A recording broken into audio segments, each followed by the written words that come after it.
Imaginez une femme au sommet de son empire, où chaque décision pèse le destin de milliers d'âmes. Victoria Sterling, une PDG millionnaire, incarnation de la réussite mais aussi de la solitude. Ses mains, qui ont forgé un empire, tremblent aujourd'hui, non pas face à un concurrent féroce, mais devant une absence. L'absence d'une voix, l'absence d'un traducteur. Dans les couloirs glacés du pouvoir, son royaume est sur le point de s'effondrer. Mais parfois, c'est dans l'ombre, là où personne ne regarde, que la lumière de l'humanité brille le plus fort. Avant de plonger dans cette histoire captivante qui révèle les ponts inattendus de la destinée, assurez-vous de vous abonner à Les Murmures de la Sagesse pour ne manquer aucune de nos récits inspirants qui changent notre perception du monde. Les portes de l'ascenseur se refermèrent, un doux soupir métallique, tandis que Victoria Sterling ajustait son blazer Hermès, geste ritualisé de son anxiété croissante. À 42 ans, elle était l'incarnation même du pouvoir, une figure respectée de Manhattan à Tokyo. Mais aujourd'hui, dans le sanctuaire d'acier de l'ascenseur, ses mains trahissaient une vulnérabilité inattendue, serrant une mallette d'acajou contenant des documents d'une valeur de 50 millions de dollars. Au 37e étage, son destin et celui de son entreprise, Sterling Dynamics, allaient se jouer. 15 ans de sacrifices, de nuits sans sommeil, de nouilles instantanées dans son studio exigu, tout culminait en cette rencontre avec Chen Corporation. C'était l'accord d'une vie, la consécration de son empire ou sa chute inévitable. Victoria avait bâti Sterling Dynamics à partir de rien, transformant sa détermination en une entreprise employant 3000 personnes dans 12 pays. Mais ce succès avait un prix, la solitude d'un penthouse, des relations brisées sous le poids de l'ambition et la peur lancinante qu'une seule erreur puisse tout anéantir. Ses talons claquaient sur le marbre poli du hall, une mélodie rythmée par le battement effréné de son cœur. Les employés s'inclinaient respectueusement, des ombres silencieuses dans son univers préoccupé. Son assistante Jennifer surgit, le visage pâle. À Madame Sterling, la délégation de Chen est arrivée. 10 minutes d'avance. Ils vous attendent. Victoria sentit son estomac se nouer. 3 ans de négociations, des vols transcontinentaux de Shanghai pour ce moment précis. L'expansion en Asie, le triplement du chiffre d'affaires. L'interprète est confirmé? Demanda Victoria, sa voix d'une calme trompeuse. Le silence de Jennifer fut une réponse suffisante. Madame Sterling, un problème.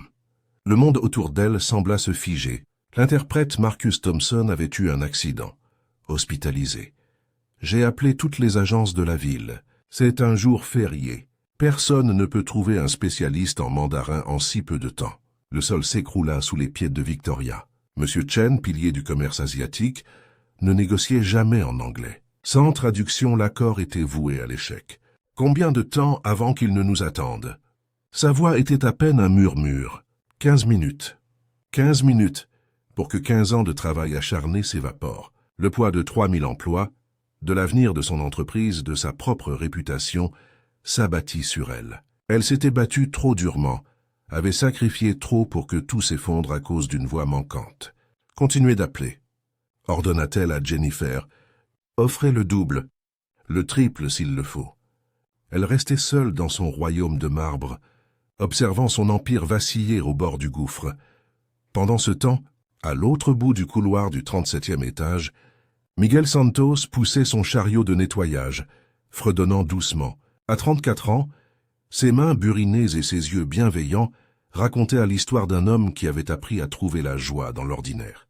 Depuis 8 mois, il travaillait de nuit chez Sterling Dynamics, un fantôme parmi les costumes et les cravates. Pourtant, pour lui, c'était plus qu'un simple travail. Dans son chariot, une photo usée, Sophia, sa fille de 7 ans, avec un sourire édenté et une lueur vive dans les yeux. Chaque grincement du chariot, chaque sol lavé, chaque chèque de paie déposé sur son compte, épargne le rapprochait de son rêve.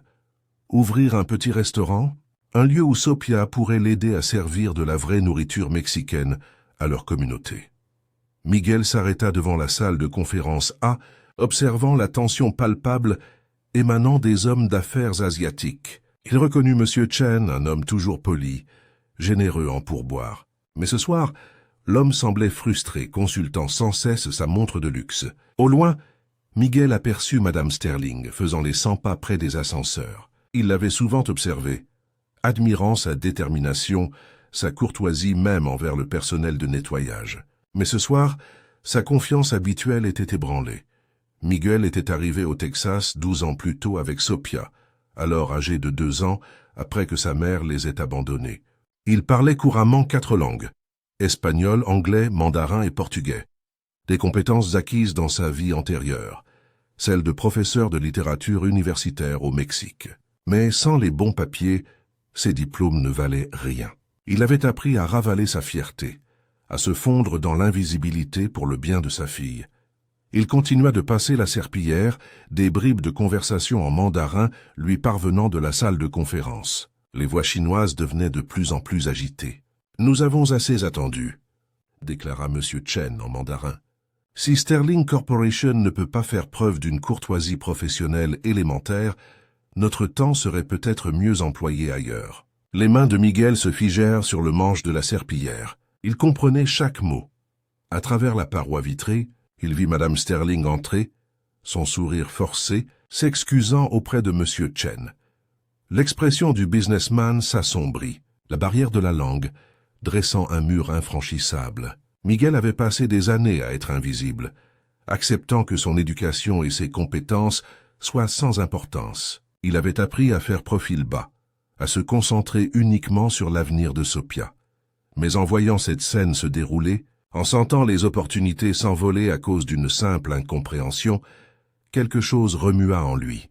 La voix de sa mère résonna dans sa mémoire. « Miguel, Dieu nous donne des capacités non seulement pour nous-mêmes, mais aussi pour aider les autres quand ils en ont le plus besoin. » La délégation chinoise se levait, rassemblant ses affaires. « Nous retournerons à Shanghai demain, » dit M. Chen fermement en mandarin.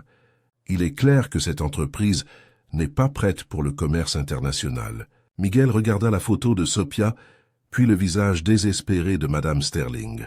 Il réalisa qu'être invisible, parfois, c'était laisser les autres échouer alors qu'il avait le pouvoir de les aider. Il prit une profonde inspiration, une décision qui allait tout changer. Victoria regarda horrifiée l'équipe de M. Chen ranger ses mallettes. 3 ans de travail, d'innombrables heures, l'avenir de son entreprise, tout s'envolait en 15 minutes. « Monsieur Chen, s'il vous plaît, » dit-elle, la voix brisée, « accordez-nous quelques minutes de plus. » L'homme d'affaires secoua la tête, s'adressant à ses collègues en mandarin, son ton définitif même sans comprendre les mots. Ses mains tremblaient à l'idée de l'effondrement de tout ce qu'elle avait bâti. « Excusez-moi, Madame Sterling. » Victoria se retourna.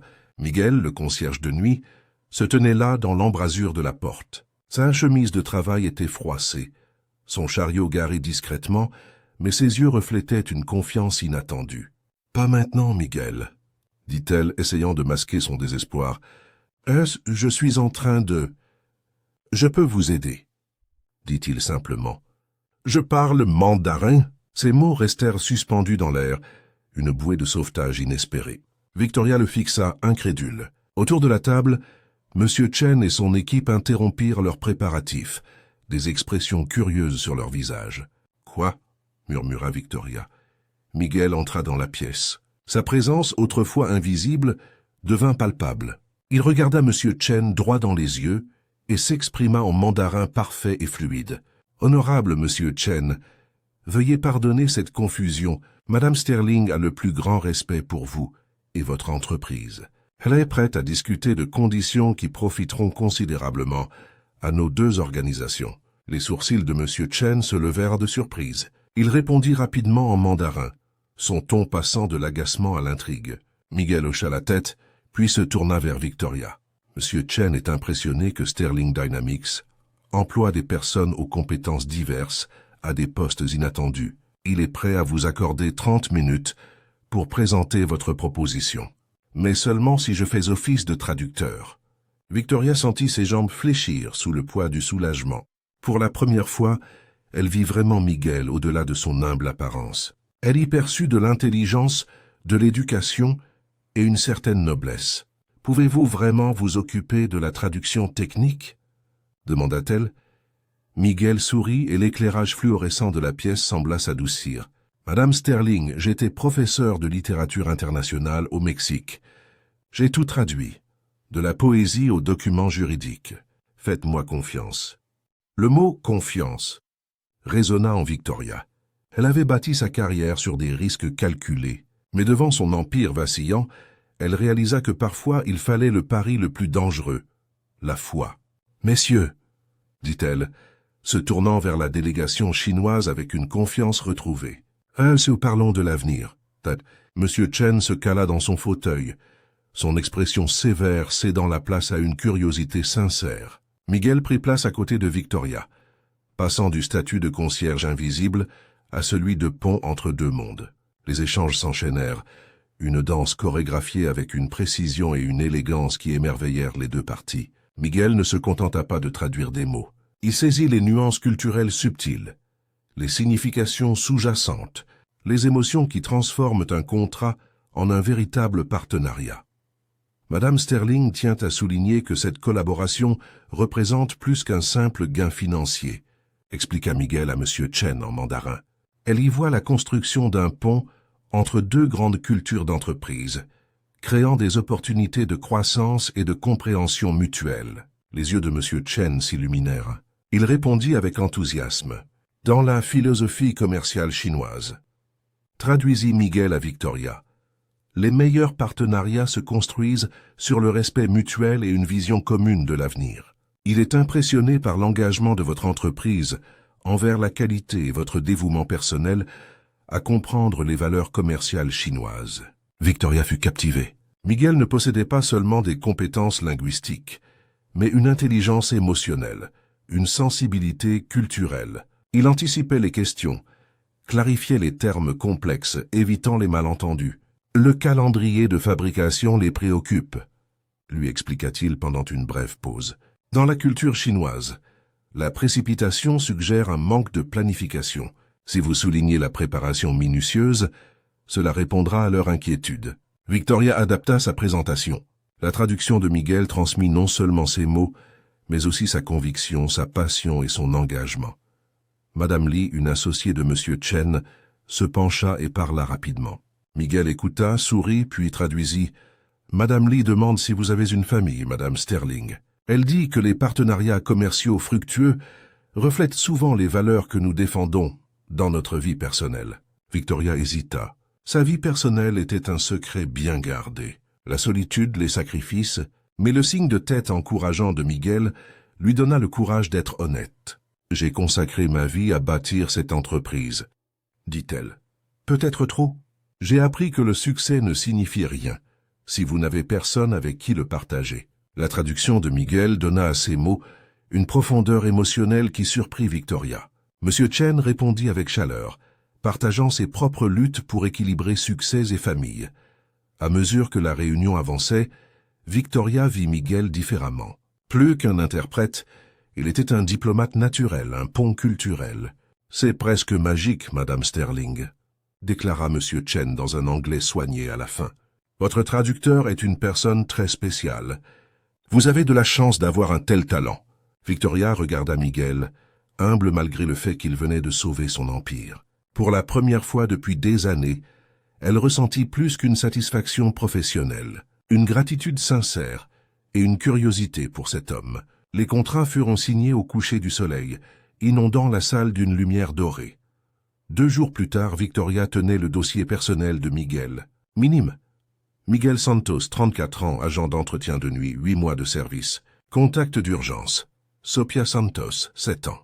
Mais il ne contenait pas l'histoire de l'homme qui avait sauvé son entreprise. « Jennifer » appela-t-elle. « Demandez à Miguel Santos de venir dans mon bureau ce soir. » Jennifer parut perplexe. « Un problème avec son travail ?»« Non » répondit Victoria doucement. « Aucun problème. » Ce soir-là, Miguel frappa à sa porte, dans son uniforme habituel, mais avec la dignité tranquille qu'elle avait vue lors de la réunion avec Chen. « Vous vouliez me voir, Madame Sterling ?» Sa voix respectueuse laissait deviner l'éducation. « Quoi, asseyez-vous, Miguel. » Elle lui désigna un fauteuil en cuir. « Je pense que nous devons parler. » Miguel s'assit mal à l'aise dans le luxe. Victoria remarqua ses mains fortes, usées par le travail mais fermes, les mains d'un homme qui se battait sans relâche. « Parlez-moi de Sophia, dit-elle doucement. L'attitude de Miguel s'adoucit. Ma fille, elle a 7 ans en CE1. Elle est très intelligente, veut être vétérinaire. Il lui montra une photo. Une jolie petite fille aux yeux brillants et au sourire radieux. Et sa mère? Partie. Le mot portait des années de douleur. Elle est partie quand Sophia avait 2 ans. J'ai emmené Sophia ici, espérant de meilleures opportunités. Ça a été plus dur que je ne le pensais. Victoria observa cet homme qui avait transformé sa crise en triomphe, portant son propre lourd fardeau. « Miguel, vous avez sauvé mon entreprise. Ce contrat avec Chen vaut 50 millions de dollars. Pourquoi ne m'avez-vous pas parlé de votre passé, de votre éducation ?» Miguel baissa les yeux. « Madame Sterling, dans votre monde, je suis invisible, un concierge avec un accent, sans papier pour prouver qui j'étais. J'ai appris qu'il était plus facile de faire profil bas, de faire mon travail et de me concentrer sur Sophia. Qui étiez-vous avant ?» Victoria se pencha en avant. « Que faisiez-vous au Mexique ?» J'étais professeur de littérature internationale à l'université de Guadalajara, spécialisé en communication interculturelle et traduction. J'ai publié 3 livres sur les ponts linguistiques. Sa voix trahit la fierté retrouvée. Mais ici, sans diplôme reconnu, je ne suis que Miguel, le concierge. Victoria sentit quelque chose se briser en elle. Un homme aux capacités remarquables, nettoyant des sols pour sa fille, tandis qu'elle était entourée de consultants incapables de résoudre une simple crise. « Miguel, dit-elle, et si je vous disais que cela pourrait changer ?» Il leva les yeux, une lueur d'espoir. « Madame Sterling, j'apprécie, mais... » « Non, l'interrompit-elle. « Et si je vous disais que Sterling Dynamics se développe à l'international et que nous avons besoin de quelqu'un qui comprend les langues et les cultures, quelqu'un qui puisse établir des ponts entre les mondes commerciaux ?» Miguel la fixa, osant à peine respirer. « Je vous offre un poste de directeur de la communication internationale. Tous les avantages, un salaire compétitif et surtout... » Victoria marqua une pause, voyant les larmes monter aux yeux de Miguel. « Une chance d'utiliser toutes les capacités que vous avez cachées. » Miguel resta stupéfait, digérant ces mots. Directeur de la communication internationale. Cela semblait venir d'une autre vie. « Madame Sterling, je ne sais pas quoi dire. » « Dites. »« Oui, » répondit Victoria, surprise par l'émotion dans sa propre voix. « Miguel, cette nuit-là, tu n'as pas seulement traduit des mots. Tu as traduit des rêves, des aspirations, des valeurs culturelles. Tu as transformé un désastre en la fondation de quelque chose de magnifique. Ce n'est pas une simple compétence, c'est un don. » Miguel pensa à Sophia, à leurs rêves mis de côté. Et maintenant, ses propres rêves lui étaient rendus. « Le salaire ?» hésita-t-il. 85 000 dollars pour commencer, plus des primes liées aux partenariats internationaux. Une assurance maladie pour vous et Sophia, un fonds pour ses études universitaires, et une prime à la signature pour vous aider à vous installer. Les mains de Miguel tremblaient. Cette opportunité allait changer non seulement sa vie, mais tout l'avenir de Sophia. « Il y a une condition, » continua Victoria. « Chen Corporation a spécifiquement demandé que vous vous occupiez de toutes les communications futures. Ils veulent que vous soyez personnellement impliqué. » La voix de Miguel se brisa. « Miguel, tu leur as donné le sentiment d'être compris. Dans le commerce international, ça vaut plus que de l'or. » Victoria se leva, regardant les lumières de la ville. « J'ai bâti cette entreprise en reconnaissant le talent partout où je le trouvais. Mais j'ai failli passer à côté de la personne la plus talentueuse de mon propre immeuble. » Miguel se leva, redressant les épaules. « Madame Sterling, je promets que vous ne le regretteriez pas. Je travaillerai plus dur que quiconque. Je sais que vous le ferez. » dit Victoria. « Mais Miguel, ce n'est pas de la charité. Vous avez mérité cette opportunité dès l'instant où vous êtes entré dans cette salle et avez sauvé mon entreprise. Vous avez des capacités qui ne s'apprennent pas, une intuition culturelle, une précision linguistique et le courage d'intervenir. » Lorsque Miguel quitta son bureau ce soir-là, il marchait d'un pas différent. Il n'était plus invisible. Dans l'ascenseur, il appela Sophia. « Papa !» Sa voix endormie le fit sourire. « Mija, réveille-toi. Papa a des nouvelles qui vont changer nos vies. » La silhouette de Dallas scintillait de possibilités. Pour la première fois depuis des années, Miguel osait croire que les rêves pouvaient se réaliser. 3 semaines après avoir pris ses nouvelles fonctions, Miguel était assis dans son grand bureau au 35e étage toujours émerveillé. Le bureau en acajou, la vue sur Dallas, le respect dans la voix de ses collègues, tout cela semblait irréel. Mais l'adaptation n'avait pas été sans difficulté. Certains cadres chuchotaient, remettant en question la décision de Victoria de promouvoir le concierge. Sophia, elle, s'était adaptée avec la résilience de l'enfance. Mais Miguel s'inquiétait des changements dans leur vie. Victoria lui avait apporté un soutien indéfectible, mais Miguel sentait quelque chose de plus profond dans son attention.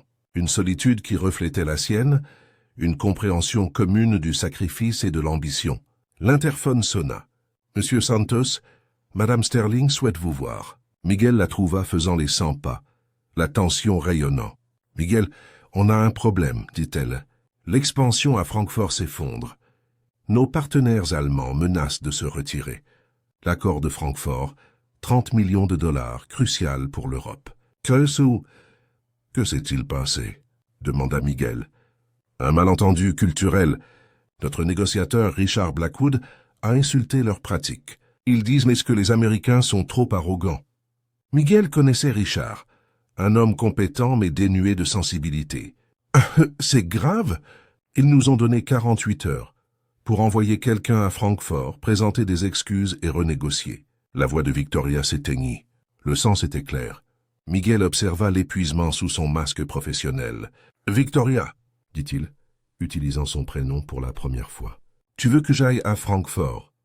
Elle le regarda droit dans les yeux. « Miguel, tu as sauvé l'accord avec Chen grâce à ta compréhension culturelle. J'ai besoin de quelqu'un qui puisse rétablir la confiance. Veux-tu le faire ?» Le poids de la responsabilité reposait sur ses épaules. Il ne s'agissait pas seulement de compétences, mais de prouver sa valeur. « Quand est-ce que je pars ?» Le soulagement envahit le visage de Victoria. « Ce soir, je sais que je te demande beaucoup. Cette entreprise, ses employés, ils comptent sur nous. Sur toi. » Miguel se leva, ses épaules se redressant. « Victoria, tu m'as donné une chance. Tu as vu du potentiel là où d'autres ne voyaient que des limites. Je ne te décevrai pas. » Alors qu'il atteignait la porte, Victoria l'appela. « Miguel, merci pour tout. » Leurs regards se croisèrent, les frontières professionnelles s'estompant, laissant place à quelque chose de plus profond. L'atmosphère de Francfort flottait d'histoire et d'ambition. Devant le siège de Meller & Associates, les mains de Miguel étaient fermes. Les dirigeants allemands s'attendaient à un autre Américain arrogant. Ils allaient rencontrer un homme qui comprenait que les affaires reposaient sur les relations humaines. Herr Santos. La réceptionniste fut surprise quand Miguel se présenta dans un allemand fluide. Klaus Müller, l'associé principal, un homme distingué, l'évalua. « Monsieur Müller, » commença Miguel en allemand parfait, « je viens vous présenter les excuses sincères de Sterling Dynamics. Nous n'avons pas su montrer le respect dû à l'histoire et aux valeurs de votre entreprise. C'est inexcusable. Je suis ici pour réparer cette erreur. » Klaus haussa légèrement les sourcils. Reconnaître ses torts était courageux. « Votre allemand est impressionnant, Herr Santos, » répondit Klaus en anglais, testant sa capacité d'adaptation. « Qu'est-ce qui vous fait penser que Sterling Dynamics mérite une seconde chance ?» Miguel avait passé le vol à étudier Meller & Associates, leur tradition familiale. Mais surtout, il avait réfléchi à ce que Victoria lui avait appris sur la vulnérabilité dans les relations commerciales. « Monsieur Müller, l'excellence n'est pas une question de perfection. Il s'agit d'apprendre de ses erreurs et d'évoluer. Sterling Dynamics a commis une erreur, mais nos valeurs fondamentales correspondent aux vôtres. Qualité, intégrité, respect du partenariat. Je ne suis pas ici pour trouver des excuses. Je suis ici pour vous montrer qui nous sommes vraiment. » Pendant 4 heures, Miguel rétablit patiemment la confiance. Il parla de son propre parcours, de professeur à concierge, puis à directeur international, démontrant comment Sterling Dynamics valorisait le talent, quelle que soit son origine. Au Mexique, on dit « la confiance se gagne goutte à goutte », partagea-t-il pendant le déjeuner. J'espère qu'aujourd'hui nous avons commencé ce processus. Klaus sourit pour la première fois. Herr Santos, en 40 ans de commerce, j'ai rarement rencontré quelqu'un qui comprenne que les relations comptent plus que les contrats. Victoria Sterling a raison de vous faire confiance. Des accords préliminaires furent conclus. Klaus invita Miguel à dîner avec sa famille. Un honneur rare. Miguel appela Victoria de son hôtel, la voix triomphante. L'accord de Francfort est de nouveau sur les rails. Klaus veut venir à Dallas le mois prochain. Miguel, tu es incroyable. La voix de Victoria était chargée d'émotion. Je ne sais pas comment te remercier. Nous sommes partenaires dans ce projet, dit Miguel doucement. Ta vision, mon exécution. Ensemble, nous construisons quelque chose de spécial. Il regarda les flèches de Francfort illuminées. Pour la première fois depuis le Mexique, il avait le sentiment d'appartenir à un endroit. Le succès à Francfort transforma la position de Miguel. Les collègues le consultaient. L'équipe de direction le qualifiait de « arme secrète ». Mais le succès apporta des pressions inattendues. Miguel voyageait sans arrêt. Chaque victoire renforçait Sterling Dynamics, mais l'éloignait de la vie simple qu'il chérissait. « Papa, tu as raté ma pièce de théâtre », lui dit Sophia un soir. Ces mots le touchèrent, plus que tout. « Je suis désolé, Mija. »« Papa, on est riche maintenant. » La question le surprit. Oui, ils étaient à l'aise, mais la richesse semblait insignifiante comparée aux histoires manquées. « On est à l'aise, ma chérie, mais le plus important n'a pas changé. Papa t'aime plus que tout au monde. » Victoria, elle aussi, était aux prises avec des émotions inattendues. Leur partenariat professionnel évoluait vers quelque chose qui l'effrayait et l'excitait. Elle attendait avec impatience son retour, sollicitait son avis, partageait des pensées personnelles. « Ah, tu es différente avec lui », observa Jennifer. « Plus douce, plus heureuse. Je ne t'ai jamais vu rayonner autant que lorsque M. Santos entre. » Victoria se tourna vers la fenêtre, cachant le rouge à ses joues. Jennifer avait raison. La situation se compliqua quand Miguel revint d'Italie. « Victoria, j'ai quelque chose à te dire », dit-il tard un vendredi. Le bâtiment était vide, créant une intimité. Les négociations à Milan se sont déroulées parfaitement. Carlo Rosini m'a proposé un poste de directeur des opérations européennes, basé à Rome. Le salaire est... Il cita un chiffre à couper le souffle. « Miguel », murmura Victoria.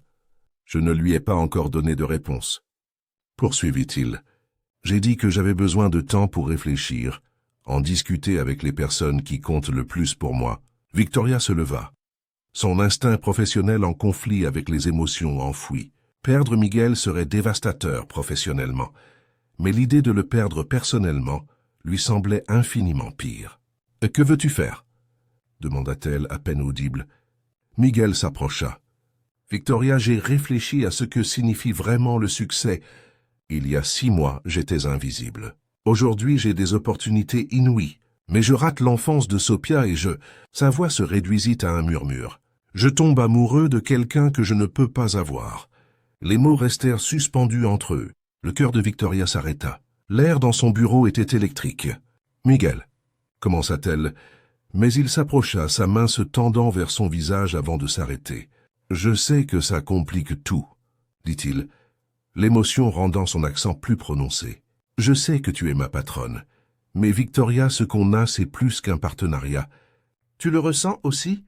Victoria avait bâti sa carrière sur le contrôle. Mais face à l'honnêteté brute de Miguel, les murs s'effondrèrent. « Oui, » murmura-t-elle, « je le ressens. » Miguel ferma brièvement les yeux. « Alors, qu'est-ce qu'on fait ?»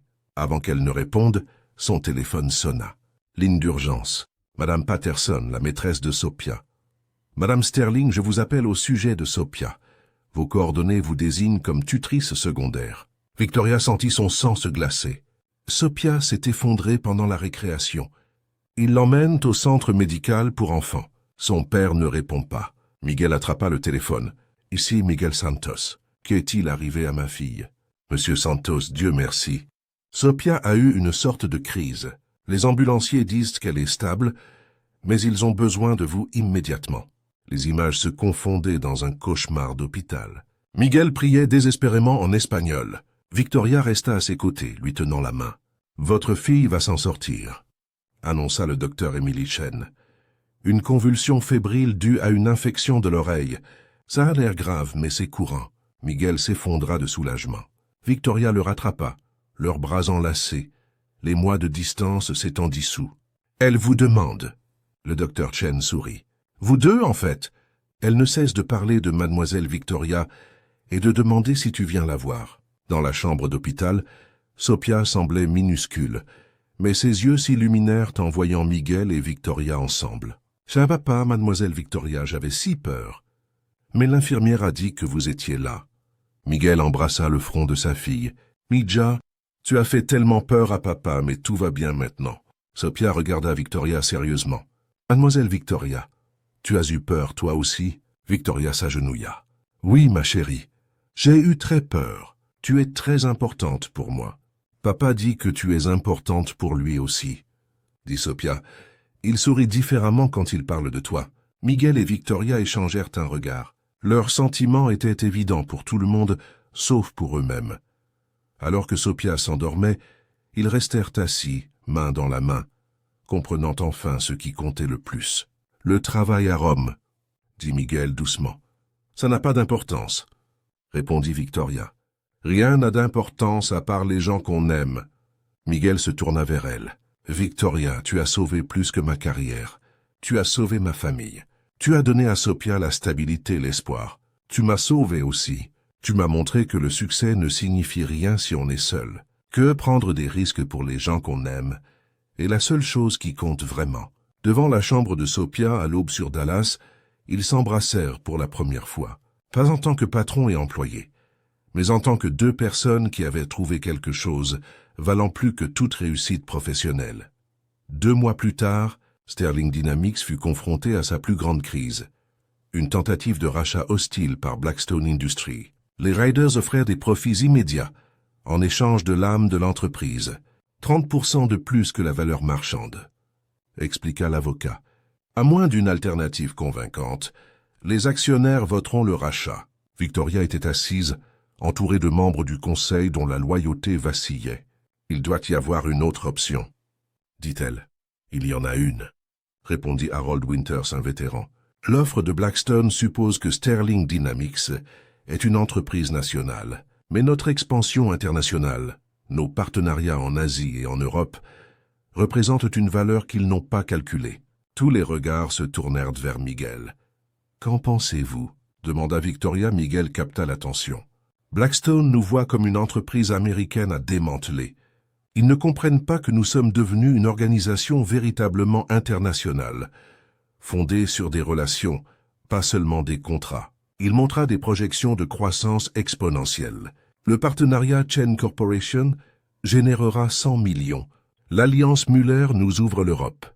Le partenaire milanais nous donne des capacités que Blackstone ne pourrait reproduire en une décennie. Mais plus important encore, nos partenaires nous ont choisis pour la confiance et les relations personnelles. Blackstone ne peut pas acquérir ces atouts. Ils ne peuvent que les détruire. Harold était intrigué. « Que proposes-tu ? Au lieu de vendre, nous accélérons notre expansion internationale. J'ai obtenu l'engagement de partenaires dans 12 pays, prêts à investir directement dans Sterling Dynamics, non pas pour un rachat, mais pour un véritable partenariat mondial qui nous rend trop précieux pour être acquis, trop fort pour être intimidé. » Victoria ressentit une vague de fierté et d'amour. C'était l'homme dont elle était tombée amoureuse. « Les chiffres sont bons, » dit la directrice financière.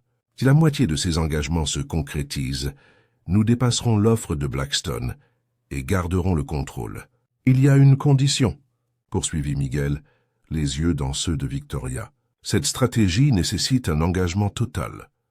Nous cessons d'être une entreprise américaine qui fait des affaires à l'étranger pour devenir une entreprise mondiale, dont le siège est à Dallas. » Le silence s'installa. Victoria comprit qu'il lui offrait plus qu'une stratégie. Il lui offrait un moyen de sauver tout en évoluant vers quelque chose de plus grand. « Combien de temps avons-nous pour que ça marche ?» demanda Harold. « 72 heures, » répondit Miguel. « J'aurai besoin de l'autorisation de prendre des engagements au nom de Sterling Dynamics. » Victoria se leva. « Le conseil votera demain matin. Ce soir, Miguel a toute autorité pour négocier en notre nom. » Alors que la réunion se dispersait, Victoria et Miguel se retrouvèrent seuls. « Êtes-vous sûr ?» demanda Victoria. « Si ça échoue, on coulera tous les deux. » Miguel prit ses mains. « Victoria, il y a 6 mois, j'étais invisible. Tu as vu en moi ce que personne d'autre n'avait vu. Tu m'as donné la chance de devenir ce que j'étais destiné à être. » Il fit une pause. « Maintenant, je te demande de me faire confiance une fois de plus. Pas seulement pour ton entreprise, mais pour notre avenir, les tiens, les miens et ceux de Sophia. » Victoria le tira vers elle. « Miguel, Je n'ai jamais fait confiance à quelqu'un comme je te fais confiance. Sauve notre entreprise, sauve nos rêves. Les 72 heures suivantes furent une symphonie diplomatique. Miguel dormit à peine. D'abord Klaus Müller. Air Santos, Meller & Associates investira 5 millions. Votre intégrité et votre sensibilité culturelle nous ont convaincus. Chenway suivit, offrant 10 millions. Miguel, vous et Madame Sterling comprenez que les affaires consistent à établir des ponts entre les gens. Nous voulons faire partie de votre vision mondiale. Des partenaires en Italie, au Brésil, en Corée du Sud, au Canada promirent leur soutien. La percée vint de Roberto Vasquez, PDG de Latina Solutions, qui avait entendu l'histoire de Miguel. Vous représentez quelque chose d'important, le rêve américain qui évolue. Latina Solutions investira 15 millions, non seulement pour des raisons commerciales, mais parce que vous avez prouvé que le succès vient de la reconnaissance de l'excellence où qu'elle se trouve. Jeudi matin, le conseil se réunit. Miguel avait obtenu 47 millions de dollars d'investissement, presque le double de l'offre de Blackstone. Victoria se présenta. Nous avons le choix. Accepter Blackstone et tout détruire, ou embrasser l'avenir. Miguel a créé pour nous une entreprise véritablement mondiale, fondée sur les relations, la confiance. Le vote fut unanime. Sterling Dynamics resterait indépendante. Harold Winters s'approcha de Miguel. En 40 ans, je n'ai jamais vu quelqu'un accomplir ce que tu as fait en 3 jours. Tu n'as pas seulement sauvé cette entreprise, tu l'as transformée. Mais la plus grande victoire de Miguel arriva plus tard, quand Sophia se jeta dans ses bras. « Papa, Mademoiselle Victoria a dit que tu es un héros. Tu as sauvé les emplois de tout le monde. » Miguel s'agenouilla. « Mija, les vrais héros sont ceux qui croient en chacun, qui donnent aux autres la chance de réussir, ceux qui se souviennent que la famille est la plus importante des réussites. » Sophia le regarda sérieusement. « Papa, tu vas épouser Mademoiselle Victoria ?» La question le prit par surprise. « Est-ce que ça te plairait, Mija ? Mademoiselle Victoria te rend heureuse, » dit Sophia, « et elle me fait me sentir en sécurité. » C'est ce que font les familles, non? Ce soir-là, Miguel appela Victoria. « On doit parler. » Ils se retrouvèrent dans leur café préféré. « Victoria, » commença Miguel, « quand je suis entré dans cette salle il y a 6 mois, je pensais simplement sauver votre réunion. Je ne savais pas que je m'engageais dans le voyage le plus important de ma vie. » Victoria prit sa main. « Miguel, tu n'as pas seulement sauvé ma réunion, tu m'as sauvé, tu m'as montré que l'amour et le succès ne s'excluent pas. Qu'est-ce qui leur donne tout leur sens ?» Miguel sortit une petite boîte en velours. « Victoria Sterling, tu as vu un professeur là où tout le monde ne voyait qu'un concierge. Tu m'as rendu ma dignité, mon but, mes rêves. Me laisseras-tu passer le reste de ma vie à prouver que ta confiance en moi était justifiée ?» À travers des larmes de joie, Victoria murmura « Oui. » 6 mois plus tard, lors de leur mariage dans le jardin sur le toit du bâtiment Sterling, entourés d'employés devenus famille et de partenaires internationaux devenus des amis, Miguel et Victoria échangèrent leurs vœux en 3 langues, anglais, espagnol et mandarin. Sophia, demoiselle d'honneur, avait les larmes aux yeux. Monsieur Chen et Klaus Müller, essuyant leurs propres larmes, témoignèrent du mariage de 2 personnes, qui avaient prouvé que l'amour, comme les affaires, réussit lorsqu'il est fondé sur la confiance, le respect et le courage de voir le potentiel, là où d'autres ne voyaient que des limites. Alors que les étoiles apparaissaient au-dessus de Dallas, Miguel et Victoria dansèrent au son de la musique mariachi, leurs invités, concierges et PDG, partenaires et employés locaux, célébrant ensemble. Et c'est ainsi que dans les annales de Sterling Dynamics, l'histoire d'une PDG et d'un concierge devint une légende.